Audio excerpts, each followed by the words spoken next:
آج کی ہماری جو گفتگو ہے اس کا موضوع ہے پڑوسی کے حقوق۔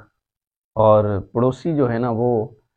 ان کے بڑے حقوق بیان کیے گئے ہیں نبی پاک صلی اللہ تعالیٰ علیہ وسلم نے۔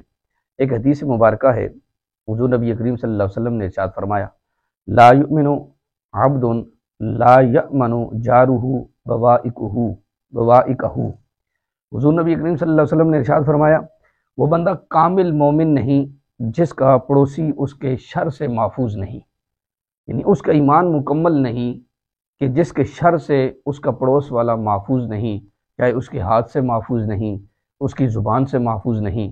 بلکہ اس سے بڑھ کر ایک بات جو امام بخاری رحمۃ اللہ تعالیٰ علیہ نے اپنی کتاب ادب المفرد میں لکھی ہے کہ حضور نبی کریم صلی اللہ علیہ وسلم کے سامنے ایک عورت کا تذکرہ کیا گیا، حضور علیہ السلام کے سامنے اس کا ذکر کیا گیا کہ یا رسول اللہ فلاں عورت ہے اور وہ فرض نمازیں بھی پڑھتی ہے، اس کے ساتھ ساتھ ساری رات عبادت کرتی ہے، دن کو نفلی روزے رکھتی ہے اور صدقہ اور خیرات کرتی رہتی ہے نفلی طور پہ، یہ ساری باتیں وہ کرتی ہے، فرائض کے ساتھ ساتھ نفلی بھی ادا کرتی ہے۔ تو حضور نبی کریم صلی اللہ علیہ وسلم کی بارگاہ میں عرض کی گئی، یا رسول اللہ ایک بات اس میں ہے، وہ خرابی اس میں یہ ہے کہ اس کے شر سے اس کے پڑوسی محفوظ نہیں ہیں، پڑوسیوں کو تکلیف پہنچاتی ہے۔ تو حضور نبی کریم صلی اللہ علیہ وسلم نے اس کے لیے ایک جملہ ارشاد فرمایا، حضور علیہ السلام نے فرمایا لا خیرہ، اس کے لیے کوئی خیر نہیں ہے۔ اور دوسری عورت کا ذکر کیا گیا، یا رسول اللہ وہ فرض نمازیں ادا کرتی ہے، اس سے نوافل اتنے زیادہ نہیں ہو سکتے، اس سے کثرت سے صدقہ اور خیرات نہیں ہو سکتے، وہ فرضی جو روزے ہیں وہ رکھتی ہے،